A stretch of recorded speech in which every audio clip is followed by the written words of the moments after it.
delay. Preparing.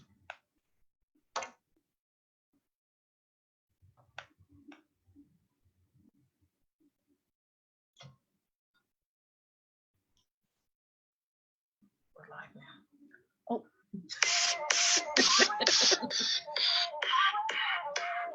Good morning.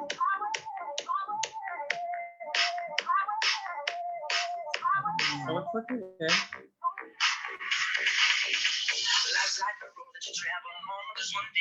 Hi, Gina. Can you hear us? Okay.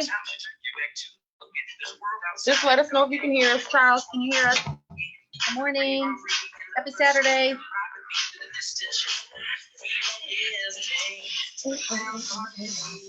just waiting for somebody to answer to make sure you can hear.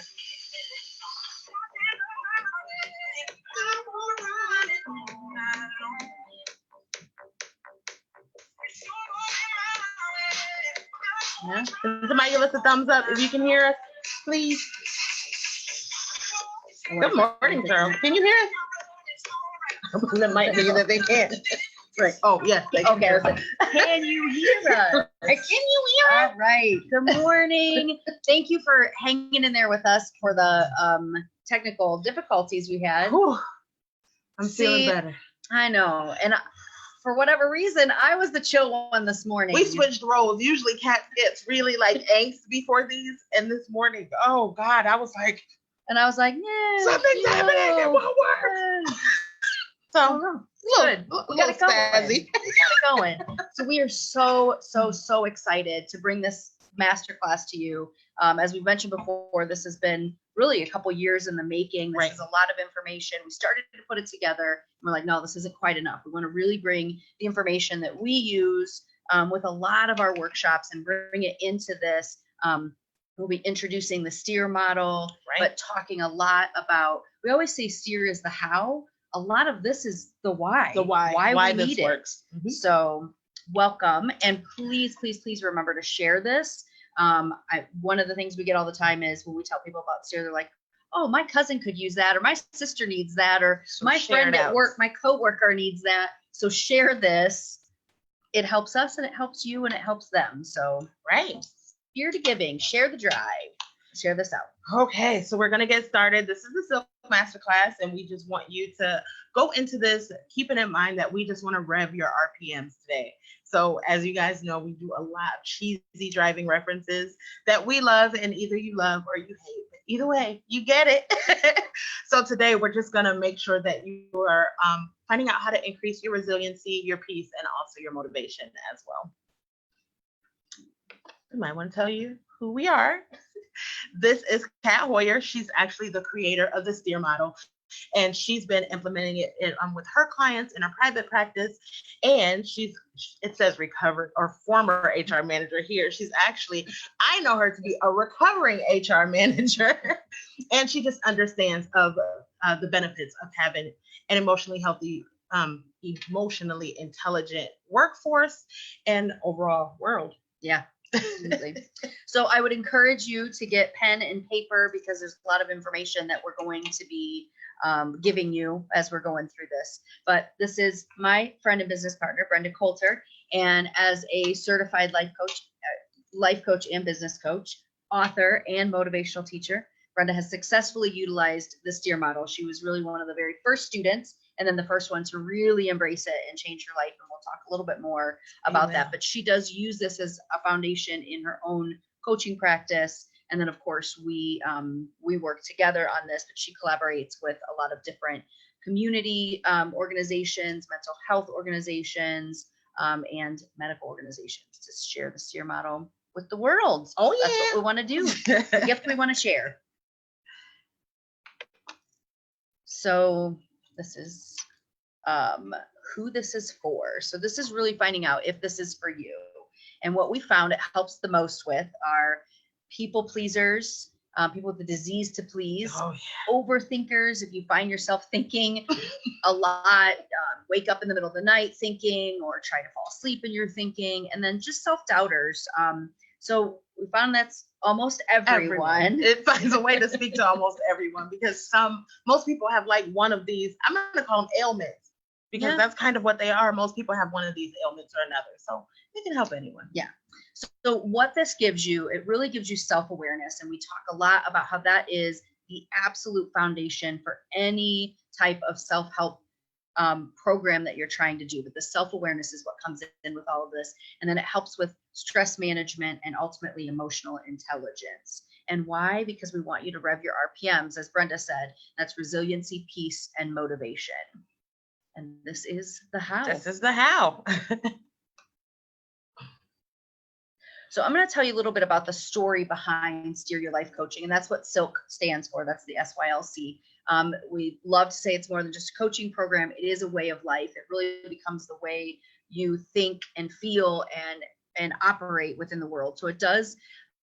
For me, the way this came about was I was going through an incredibly challenging time in my life where I was actually I'd lost 3 jobs in 3 years. I'd gone through an unexpected divorce, and I found myself in a functional depression, and at one point even having suicidal ideations. So as I was coming out of this, I really paid attention to how I was coming out of it. I became very aware of my thoughts and how my thoughts were manifesting in my life and causing a lot of my issues. So this it does help you with that self-awareness, right? Navigating life's roads. Yes, life's roads. And that is an acronym that we will give you another time. We will. Not today? We can do it today. Okay. So life roads, it's actually pretty interesting. I always just go straight to the A. That's the part that we're a little apprehensive about sharing sometimes, because we got to know our audience. Right. So it is life's roadblocks, obstacles, a-holes, detours, and speed bumps. So we're just kind of helping us through. When we say life roads, we mean people, relationships, and situations as they occur in our lives, and finding the underlying reasons that we're experiencing the issues in our relationships or the situations that we're experiencing.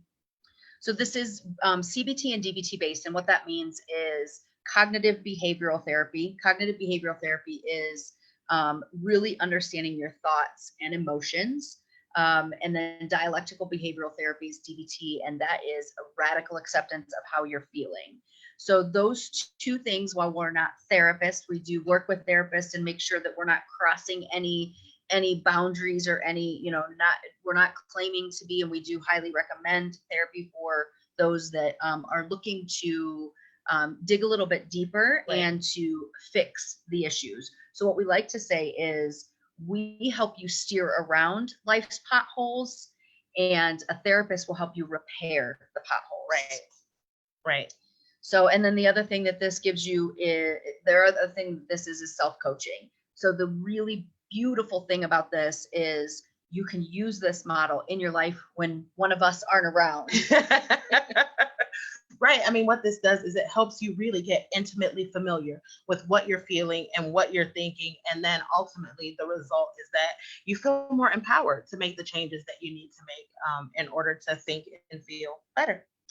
So do you want to share a little bit about how it helped you? I always say that if anybody's, I don't know if yes, looking. No, not yet. Or okay. They're on, but okay. Nobody's commented okay. yet. Okay. I always say that Steer helps me think my way sane. Because once I started to implement Steer, I realized how reactionary I was. I was very reactionary. I never really took the time to pause and understand exactly what and why I was feeling the way that I was feeling. So in my personal life, it helped me become more calm. It helped me develop a better standing of others, because I had issues internalizing everything that had been done to me. Okay. So my life experiences, I would go, oh, this was because but it was in a very judgmental kind of way. So Steer taught me about curiosity and not judgment. Why do I think about this way? And how can I change that so that I'm not constantly blaming either myself or others? And I realized that sometimes there's no blame to be had. It's just the lesson that I need to learn, and kind of just learn to channel my emotions as a result of that. Yeah, it's been awesome to watch you implement it, but then it's been a while since you have, and we're still I was gonna say I still use it every single day. Yep, absolutely. Oh yeah. So we want to talk a little bit about why stress is such a huge issue for us. And a lot of it, it's really an epidemic. And it has a lot to do with with what you're on right now, how you're looking at us. We are wired like we are tethered is a better word. Yes. 24/7. We do not get a break from it. And I don't know about you, but I have a thing that shows like how much time I spend on my phone. Mm-hmm. It is insane the amount of time that I spend on it. I refuse to activate that on my phone because I don't want to see how much time I'm spending on it. Like, I'm like, I would totally judge myself. I know I spend way too much time. Yeah, I do. I look at it and but the thing is with this technology, it isn't just that we're tethered to it. It literally is affecting our brain. I read something that stated we actually have more information delivered to us in a day via technology, whether it's TV, our phones, our computers, our radios, any of those types of things. We have more in a day than what they did 100 years ago in a lifetime. Oh. And if you think about it, it makes sense. We're constantly being bombarded with news and how to, and even this kind of stuff. So this really, this is part of why stress is the way it is. And, when we were doing this, we looked up in the last 10 years, these smartphones have only been around for about 10 years.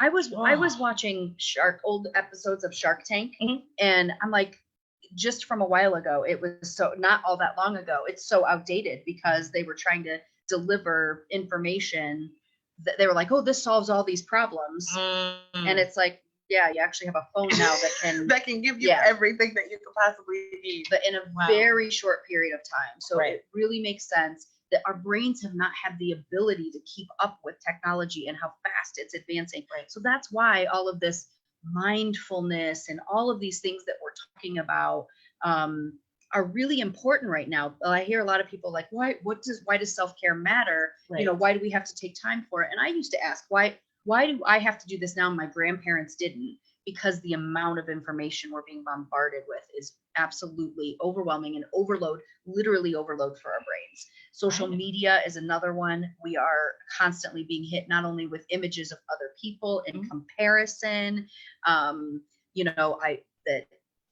We talk a lot about be do have when we do some of our workshops, and making sure that we're not looking at, I've got to have the latest and greatest, and that causes stress. And whether you want it for yourself or for others that you want to give to, and this time of year is huge with that. You see with the holidays, people giving, and I know I would love to have unlimited resources to just get my son anything and everything, but it's not realistic for most of us. So social media definitely causes a lot of stress, a lot of stress.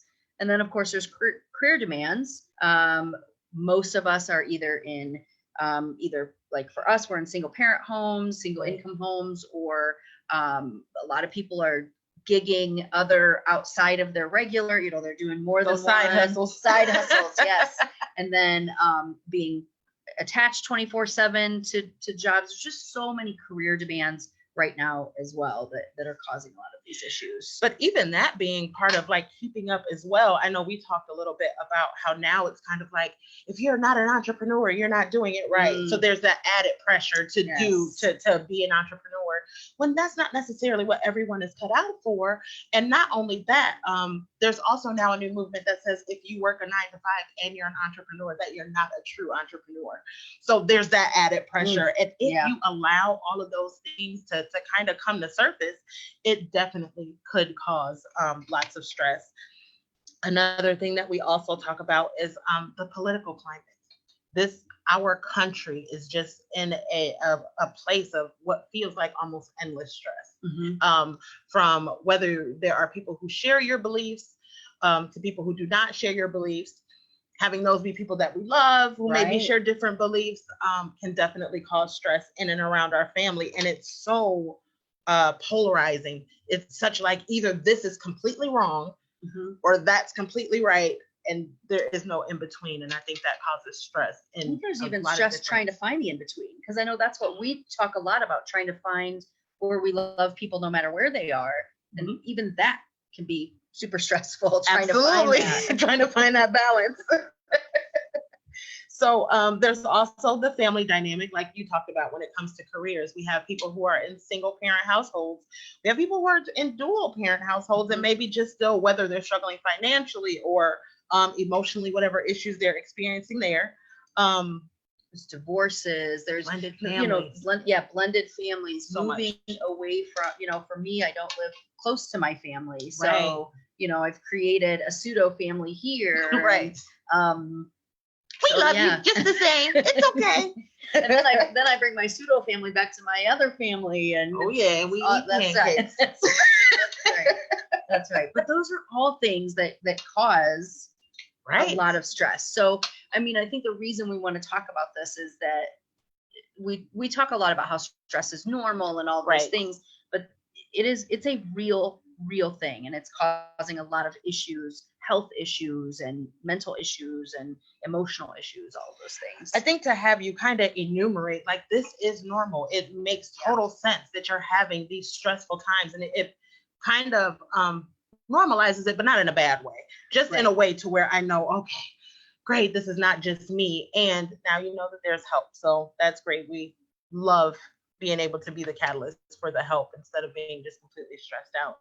So we just kind of want to clear up some myths around stress before we even kind of kick it off good. So let's go ahead and dig into those. Yeah. So we want to remind you that not all stress is bad. I know I use stress to motivate me to get things done. Right. I engineer stress sometimes in my life. We call it engineered urgency. Sometimes I invite people over to my house so that I'm motivated to get everything all nice and clean and ready, and or different deadlines that we can engineer to help with stress. So it's important to figure out what works for you. And I would also say, and I just had this conversation over the holiday weekend with my dad about how I tend to wait till the last minute to do things, and it doesn't bother me anymore because I know that's what works actually well for me. Right. I tried to change it for a long time, and it caused even more stress. Mm-hmm. So it's important to also find people in your life that accept that about you as well. Because, if my dad had to be around me all the time, he might not like me as much as drive him crazy. Right. Like, oh my God, we can create the people that are, our environment that we invite into our worlds, that we have a lot of interactions with, and making sure that you understand each other, and you can use stress in that as a good thing, as a motivator. Oh yeah. Another thing is societal influences and cultural norms are valid, and that kind of goes back to this whole thing with comparison, or kind of what's happening. It really it's real, and this comparison thing is totally normal. So back to what you were saying, this is not there's not something wrong with you because this is happening. Right. Super normal. And it comes down to not allowing outside forces to depict how we feel internally. Like that does not get to decide exactly what's normal for me. So that's always good to know. Busy equals productive. This is something that, as we said, we see a little more often with technology. We'll talk to people and they're like, oh my God, I'm just so super busy, and I'm busy and I'm busy and I'm busy. And that doesn't always mean that you're actually being productive. It can, but it definitely bodes kind of taking a look internally to make sure that this busy is something that you need to be doing, or maybe you can scale it back. It doesn't necessarily mean that you're being productive, and that could cause an unnecessary stressor. So we want to be very careful with that. Right. And also that success means money. I think that sometimes the stress that we feel, it's like, I have to make this amount of money. I have to get here. I have to reach this status quo, when that may not be your definition of success. That may not be what success means for you. Money's nice, but it doesn't, I don't feel like that is the sum total of what success means for me personally. So, and if success does mean money for you, then maybe that busy is productive. So that's perfectly fine as well. We just always want to stress that it's whatever works for you, and it's okay for you to determine what works for you, and society cannot determine that. Right. I was going to say should not, but we don't like to should on anyone. So, and we want to talk a little bit about the effects of stress and some of the things that happen as a result. So it does have a physiological impact on us. This is. I know I did that. It did Okay. It's a little bit of a lag. What's happening? Okay, gotcha. So the effects, we may not know that these are how this is happening, how this is manifesting in our lives. So this is why we're telling you, some of these things. It's important to know that 75 to 95% of illnesses are rooted in stress. Jeez. Isn't that just crazy? Mm-hmm. But when you start to, and we're going to get into some of this in a little bit, that you'll understand why we have stomach issues. We have, digestion issues a lot of times because of stress, but we have soreness. We have, how many times have you heard that, people carry their stress in their shoulders or their Mm-hmm. lower back and different things like that. So it actually will affect us physically as well. And then I'm sorry. I was watching another person's Facebook Live broadcast. His name is Andre Long, and he gives lots of information on this type of thing. And he broke down what it means to worry yourself sick. Like why there's a physical manifestation, what happens to your pancreas, why it won't break down the sugar properly, and why people literally worry themselves sick. So that was a pretty cool Facebook Live. But emotionally, I think we experience burnout. It's very easy when you think about kind of what we talk about with the myths with stress and being so busy and having all of these things going on. It's very easy to then get burnt out because you aren't necessarily being productive in this whole busy. Also being depressed and just anxious. And this is something that I struggled with probably for the last few years. And I'm a lot better now with steer. But prior to steer, this is what I was suffering from. And I actually had to leave the state because I was experiencing burnout, depression, and anxiety, all of those things. And I had to figure out exactly what I needed emotionally to be able to move forward. And that's when steer came about. Mm-hmm. And then relationally, do you want to talk a little about that? So we do find ourselves, as we relate to other people, the effects of stress is that we become completely impatient and short-tempered. I know that I still battle with that. Do you think that's something that you still battle with? Like becoming impatient and short-tempered, like when you're stressed. When I'm stressed, it definitely happens. The cool thing is it happens less and less and less, and not only less frequently, but the duration. So they're very quick bursts of blah, blah, blah, blah, blah, whatever it is. And I actually call those mommy meltdowns because it's almost always with my son. He's like the only one that gets that part of it. And it's so infrequent. But it does happen. And when it does, I immediately can stop it, and then we can come back and address it. So yeah, it's becoming I'm less experiencing that my frequency hasn't changed, but the duration has changed. Okay. So usually it'll be a lash, and then it'll be like, oh my God, okay, you know what? That was excessive. I didn't have to, you know what I mean? Right. So with me, the frequency hasn't so much changed, but I have, the duration is a lot shorter, and usually it's an immediately click, like, oh my God, you were really extra right there.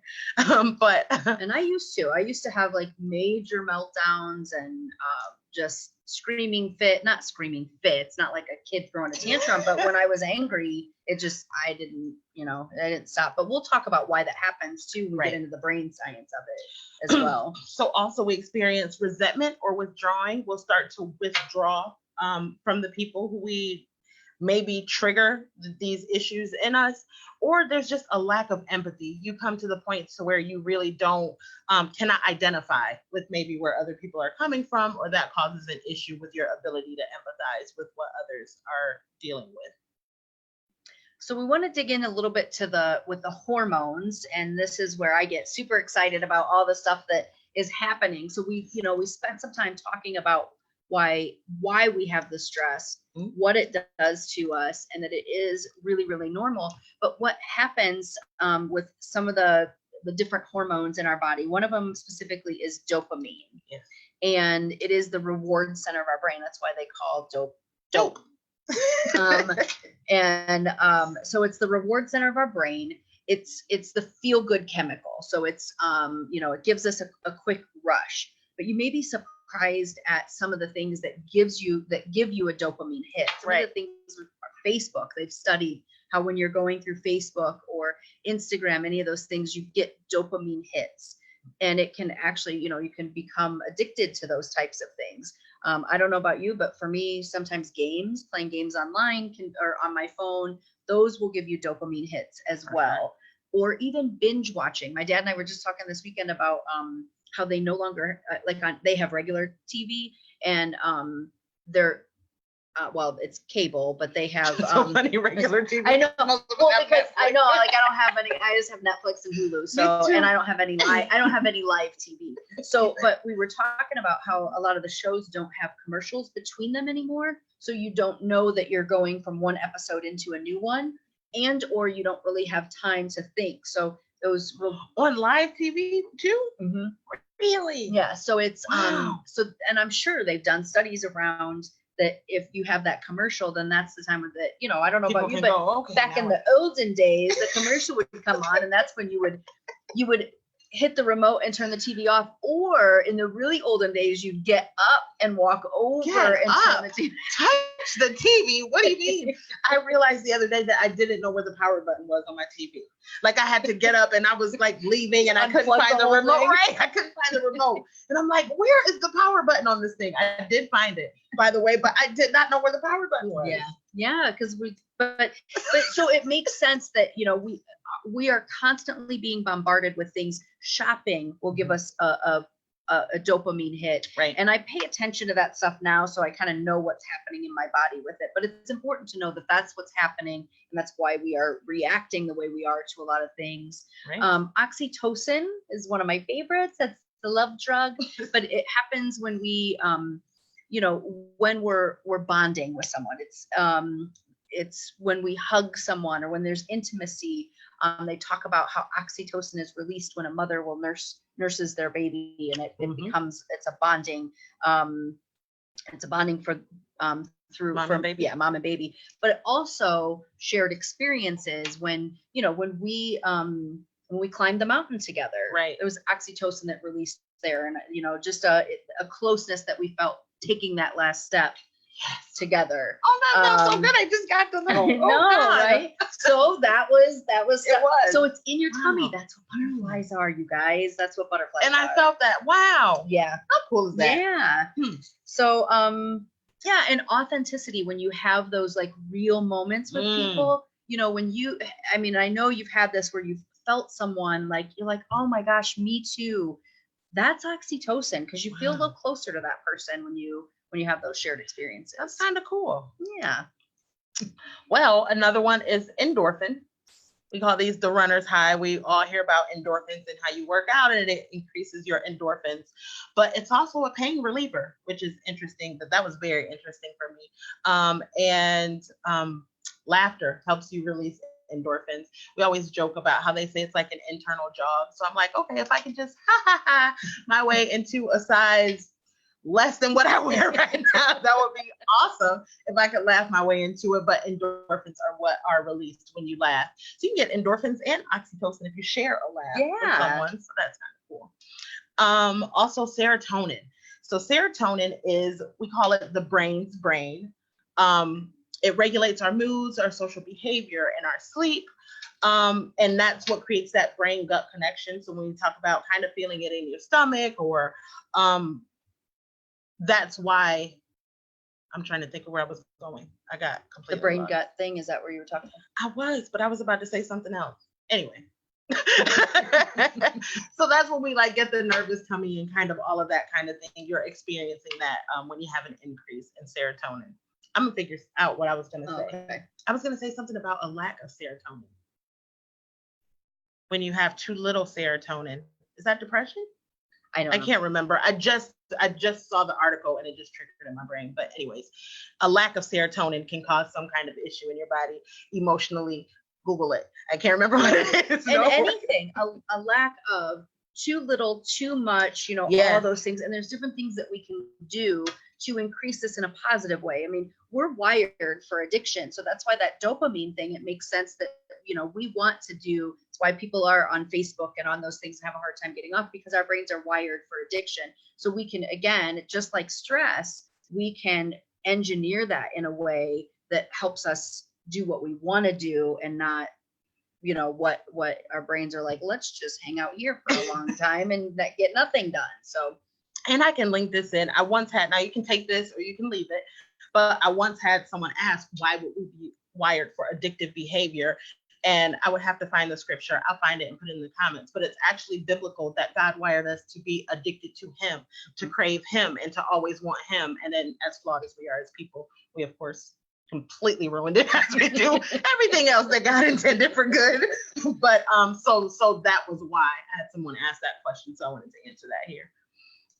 So digging a little bit more into the brain science, and that's where I get super duper excited. She really does. She gets every single one of those happiness hormones gets released in Kat's body when we start talking about brain science. And I forget that not everyone loves it the way I do. So sometimes I have to, so forgive me if I nerd out on that stuff. But so we talk about the amygdala and amygdala hijacks, and that's really where we get the fight, flight, or freeze part of our brain. So back when we were talking about, you know, what, like those lashing out times when you're stressed, the reason, you know, you're in your amygdala and you have those reactions that you're not necessarily thinking. It happens so quickly. You are thinking, but it happens, the reaction time is, you know, very, very minimal because of that. So when you're in those moments, just remember, it's not your fault. It's the amygdala's fault. No, you need to take you need to take responsibility for it. I'm sorry. That was a joke. That was a joke. I'm like, don't say that. Make sure you say that's a joke. No. And then the prefrontal cortex. So the prefrontal cortex. I feel like this is your favorite part. This is my favorite part because this was like my aha. Mm-hmm. Like I said in the very beginning, I realized that I was so reactionary. The time, like I was probably operating in my amygdala 90% of the time and never understood why. And learning all of the stuff that we have kind of leading up into this was very helpful for me to, like when I'm working with my ladies, I always say practice the pause. That's what we kind of call take two. But just taking that one quick moment to breathe and pause would make the difference between me completely reacting and spazzing out and me going, you know what, hang on, let me hang on to this and think about it for a little bit before I become active. And that prefrontal cortex is logic, it's planning, and it's making decisions instead of just operating in our emotions. So that's why that's my favorite. It's me. Yeah. And when we get into SEER, that's why we're able to start having those, you know, logical responses versus strictly emotional responses. And it's not that emotions are bad by any means, but we want to choose what our reaction is versus feeling like we're being controlled by them. Yes. Choose the reaction. Don't let the reaction choose you. Yes. Yes, absolutely. So I want to dig in a little bit into neuroplasticity. And neuroplasticity is your brain's ability to really change its shape. It's got plastic in it. They used to believe that by about the age 20 to 25, your brain, what your brain had at that point, that's what you're stuck with forever. Mm-hmm. And now they know that's not the case. We can actually train our brains to have these different reactions. And we talk about with STEER that, you know, in the beginning, it's very deliberate. It's very much, I always think about learning to drive, especially when I learned how to drive stick shift. I had to be very, very aware of what I was doing and pushing in the clutch and doing all of those things.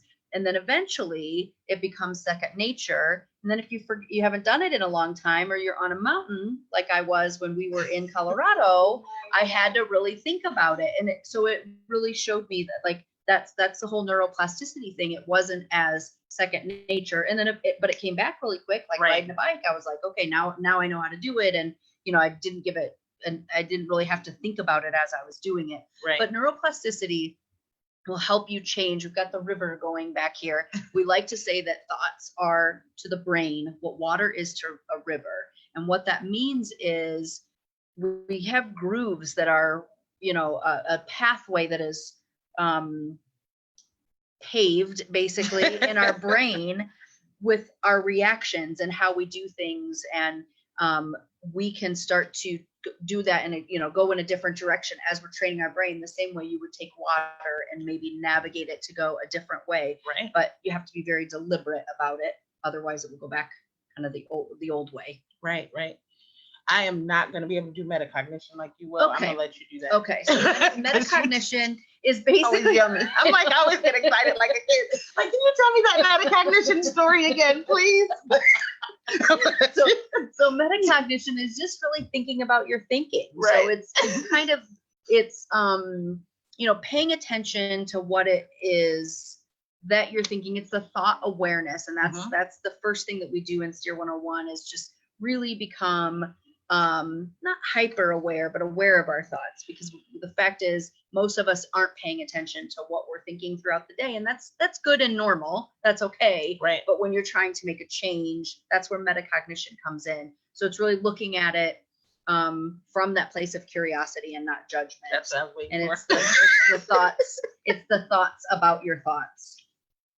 Wow. So and that is what comes. That's for me. That's like the meat. Yeah. That curiosity and not judgment. It's so easy to have a thought and be like, why would I think that? And like you said, you kind of go, well, why would I think that? Like those are like two totally different questions, depending on how you ask yourself.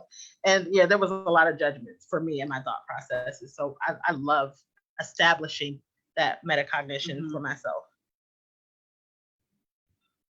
Okay, so we often talk about emotional wellness and exactly what it is, because it's not a term that most people or anybody just we use.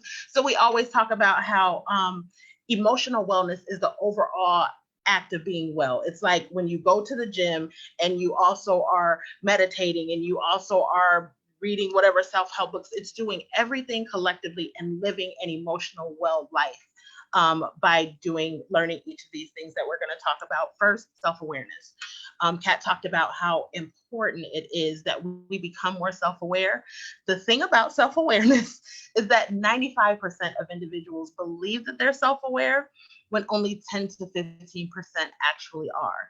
So just even knowing that, Kat always says, if you're asking the question of whether or not you're self-aware, you probably are, because you probably recognize that there are more things that you could be doing to increase that. And I think that's the first thing of being self-aware, knowing that you can never be too right. And we all and acknowledging that we all have blind spots, and that's not a bad thing. It's just it just is, and it's very natural. And we dig into Steer 101, we dig into why we have the blind spots. It makes sense that we would have them. Makes total sense.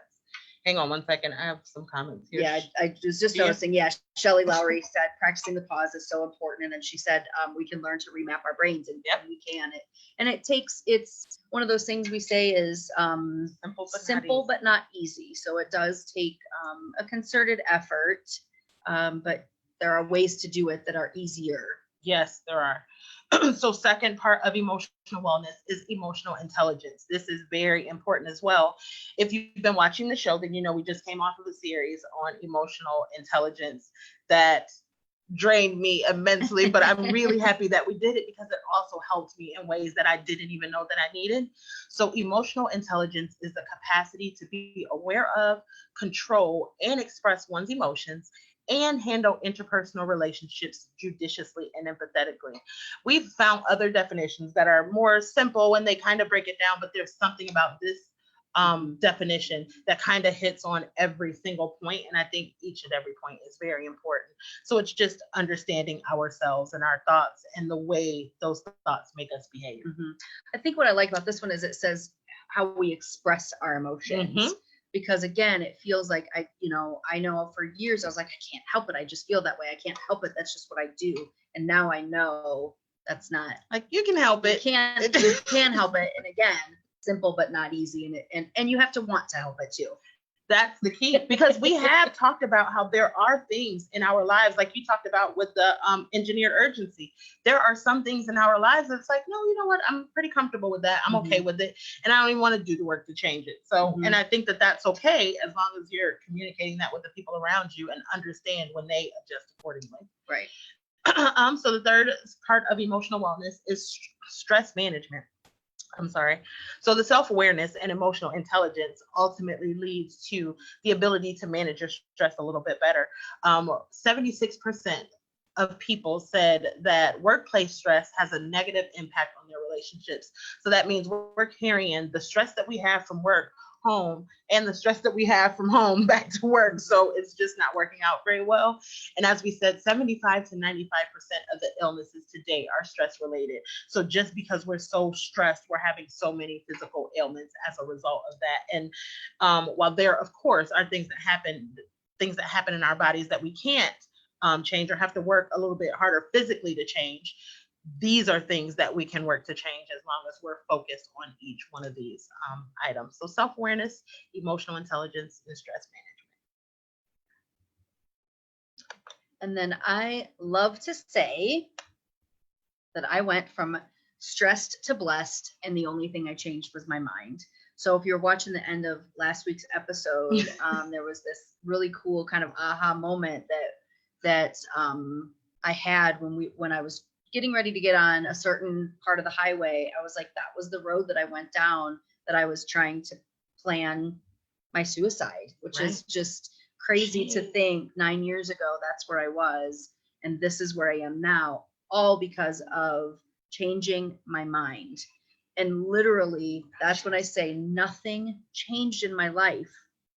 Eventually it did, but literally when I changed my mind and went, there's I think it's Elizabeth Gilbert that says change typically happens when we are sick and tired of our own bullshit. Oh yes. And that's what happened. I was like, I can't keep feeling this way. I can't keep thinking this way. I can't. And that's when I found all of this. So nothing changed in my life except for my mind. Right. And I literally was euphoric. I would wake up in the morning euphoric because of all of the stuff that I found.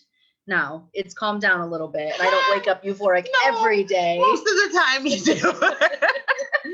But I do love life, and and it's because I've learned to steer. And it's because you're understanding the why. Like we talk about how oftentimes we can be our own worst enemies. And in my memories was like a meme or infograph that said, why is this happening to me? And it was crossed out and it said, what is this trying to teach me? And it's like all about perspective. If I can change my perspective around the things that are happening in my life, then ultimately it makes me feel better, and that makes me do better, which creates better results. Right. So there's love it. So this is my favorite thing in the entire world, besides my son, maybe I can say that, is the steer model. This is your other baby. Yeah, this is my other baby. It really is. It's my other baby. And can you imagine how it feels when your kid does something to help someone? This is how I feel. I'm gonna get choked up. I knew you were gonna cry. Oh wow. Whew. I did not expect it. We're both of us. Nobody have time for you today, Kat. Listen, I'm not about to cry with you. I'm not even looking. When I met someone, when we were in Colorado, I met someone who's implemented the steer model into her life, and she made such significant changes. Right. And I grabbed a hold of her and just bawled the second I met her, because I knew, well, I didn't even know all of the changes. We actually talked afterward.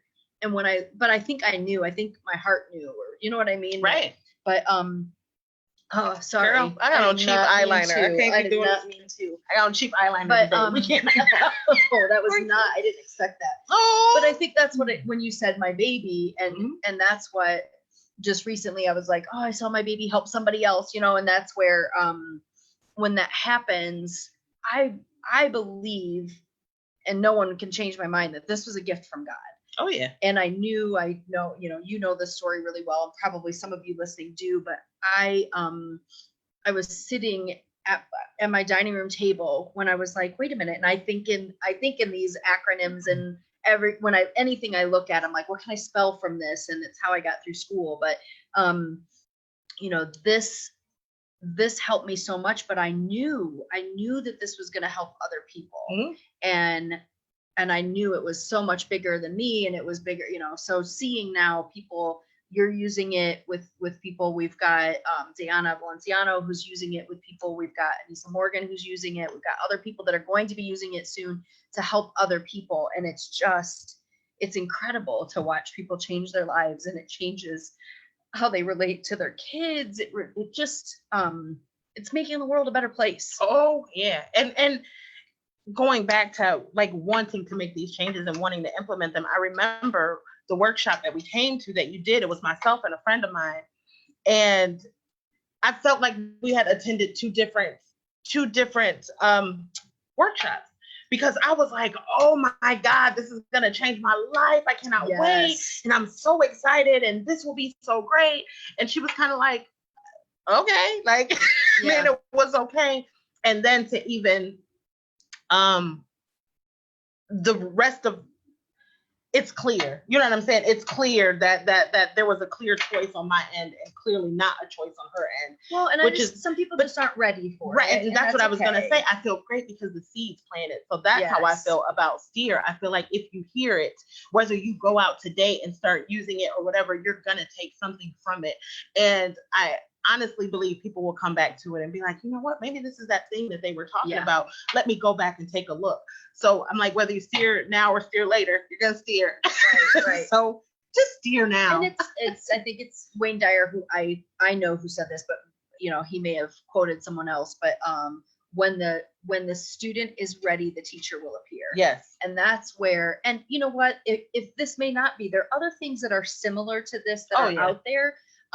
You know, like I said, this is CBT and DBT based. So going to a therapist, you know, this, you could get a similar result. Formula, I think formula. So I think the difference with this is it's really easy to remember. It's really relatable because most of us can relate to getting in a car and driving. Right. We can relate to being stalled. We can relate to spinning our wheels. We can relate to shifting. Yes. You know, those are all things that we can relate to. So it's, even though there are some corny analogies that we make about potholes and all of that, it does make it really, really easy. So the STEER model is simply an acronym for these things. And it does go in this order, although we can kind of, shift it around. We can start at different places. Yeah, we can start at different places, but it's the situation, thought, emotion, execution, and result. So that's what the STEER model is. Right. What, do you want to say? And it's just understanding that one creates the other. So if you see the arrows, the situation creates the thought, which creates the emotion, execution, and result. So the point of STEER is that we go from being at one point that we called stalled, and that's when we're kind of stuck and trying to figure out how to move forward productively. And then it's in the shift that we are able to shift your thoughts. So that's what it's all about. Right. Again, simple, but not easy. Right. And Shelley said it changes how you deal with everything in your life. And it really does. And I think what's cool is, back to neuroplasticity, the more you use it, the more it does start to, you're like, oh, I'm on autopilot. It's the same way you get somewhere and you're like, oh, how did I get here? I don't remember driving the last 20 minutes or whatever. The same thing happens with steer, where you're like, wow, I just breezed through that situation and I didn't realize that I was steering in the moment. Or, you know, it's become such my default setting that I don't react, or like you said, the reaction is shorter and different things like that. For sure. It literally changes the way. It's life altering. I'm not sure what I would have done without it. I'm so serious. Like I had positive therapy experiences, but nothing that completely changed the way that I viewed things. And again, even in repairing those, it's like when you repair a pothole, but you can still tell it was there. Yeah. Like you repair and they kind of patch it up. I'm so sorry.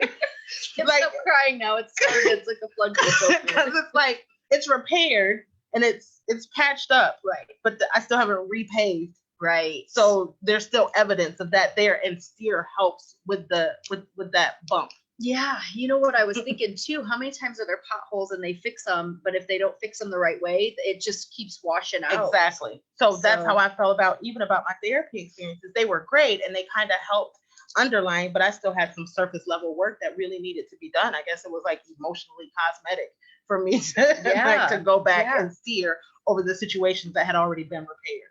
Well, and that's why I think I started getting super choked up, because there've been a couple of women who have talked about their therapy experience. And again, therapy helped me tremendously. Right. Mm-hmm. So I don't want to say anything negative about that, but they were able, specifically one was saying, I think it was like 17 years that she had been trying to get out of a bad relationship. And once she learned steer, she was able to do that. And it just, I mean, I just can't even describe what it does for me to know that somebody's, and not just her, like her son's in a better place because of it. And it just really, yeah, it's just amazing to me. We're gonna go on before Kat keeps Yeah, crying. I need to move beyond that. So where is it that you can find the STEER program? Oh, it's not on here. So okay. I'm like, I just noticed. Where's that? We have notes, by the way. We've done our little notes, and they're highlighted on who says what, and this one's just not on there. But, so where can you find the STEER program? We're in corporations, we're in community programs, we have church programs. So if you're a part of any of those organizations that you'd like to see STEER, just let us know. Reach out to us and we'll figure out exactly what that looks like.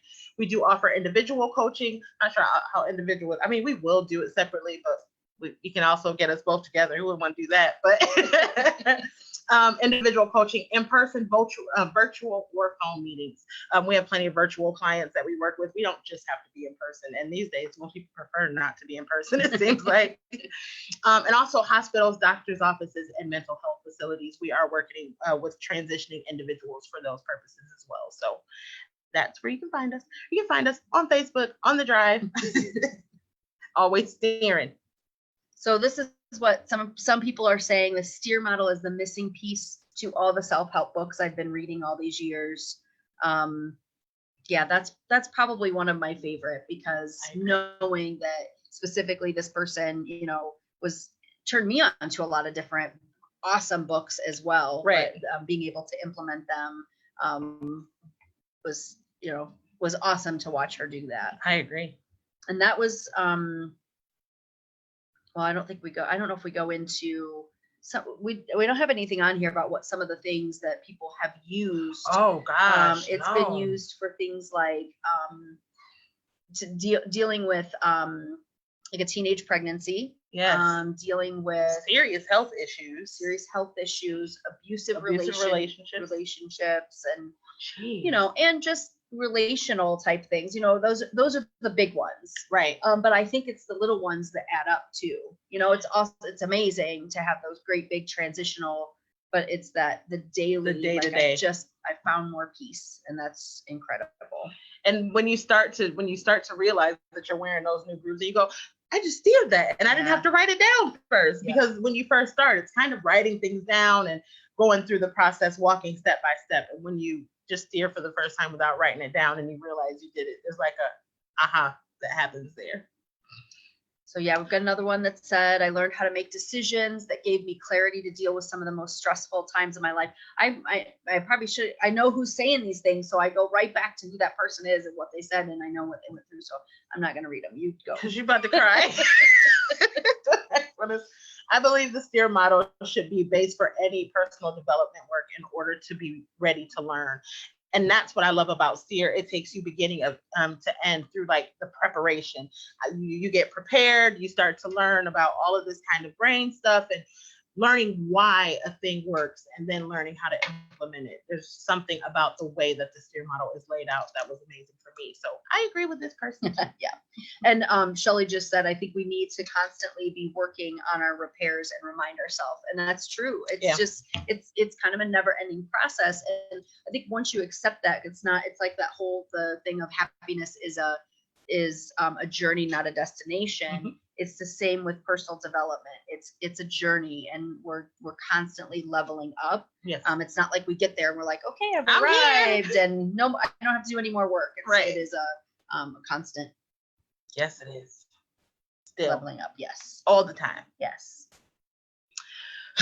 So we've kind of went through exactly why it is that STEER is important, and why learning exactly how to STEER and taking this 21 days to retrain your brain is a process.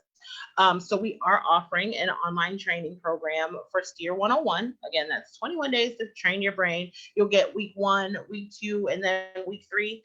So module 1 is thought awareness. So we dig a little bit into the thoughts so that you can become more aware of what you're thinking, because the key to this is knowing that we don't always notice exactly what it is that we're thinking, and we don't think about what we're thinking. Metacognition. Yes, that's what that is. I love it. And module 2, we actually dig in and start to analyze some of the thoughts that you're having. So that's all about thought analysis after becoming aware. And then And that's when we go from the amygdala to the prefrontal cortex or prefrontal, if you're drunk. whichever works. And then in module 3, that's when we actually do the introduction, which you got a sneak peek of today. That's when we actually introduce and implement the STEER model and kind of show you exactly how it works so that you can learn how to manage your thoughts. And again, the basis of all of this is that we're becoming more mentally healthy so that we can become more emotionally healthy. Yep. And so the third one is the model 3 would be where we start Yes. with the neuroplasticity. Yes. So you see how all of this has All tied of in. it goes together. So that's why we wanted to do this masterclass. There was so much more to the why this Yes. works that's not in STEER 101 that we get questions about and people just wanting a little bit more clarity. So we figured we put together this masterclass all about brain and emotions and physical and mental, and just so that you can get that precursor to the STEER 101. So if you do want to sign up for that, you can go to driverstraining.teachable.com and sign up. Yep. There is a special. We're doing the special just for the weekend. Yes, through the weekend. So the special ends Sunday. And you know what? I think I'll change it so that it ends Monday night, because I was just thinking about it Cyber Monday. So we'll keep it for Cyber Monday. Okay, so Cyber it'll Monday. be up through Monday at midnight. So you can go there and you can check out and you can sign up for the online training program so you can learn how to steer. You'll get your driver's license and the steer map. You'll get the steer map and the driver's license. So yeah, normally it's $149, but just for this weekend we're gonna do it at $99. Yes. So go ahead, check out STEER 101. It's not $149. It's $249. I think it's more than that. Oh, sorry. I think it's $297. It is $267. I know it's a 7 at the end of it. It's 2 something 7, right. And it's $99 for this until midnight on Monday. You tell the sales part, we're just like, yeah, you know. Just go see how much it costs. Just know it's that until Monday. No, we're kidding, but no. Yeah. So we're very excited to offer you this deal for STEER 101 and to be able to offer it at that discounted rate. Clear through Cyber Monday. I like that. You made an executive decision at the last minute. You see that? Okay, I see you, girl. So we hope you guys enjoyed this episode of The Drive. If you have any questions at all on STEER 101, you have any problems in Teachable, or you just have any input to give us on the presentation that we did today, feel free to reach out to us. You guys have our contact information. What's the phone number? Or you can even text us. I love having that text number. Yeah, it's 860-792-6224. So it's 860-79-COACH. Right. So we love you guys. We appreciate you guys. We hope this was helpful, and we hope you enjoy STEER 101 because it's definitely well worth it. It's gonna be a great gift for somebody too. Oh yeah, get it for somebody. Buy it for someone else. Yeah. All righty, guys. Have a wonderful Saturday. We'll see you next week. Do we know how to end it? We don't. So this, I think we know now, right? See it? Isn't Let's try it. We'll see if this works. I think.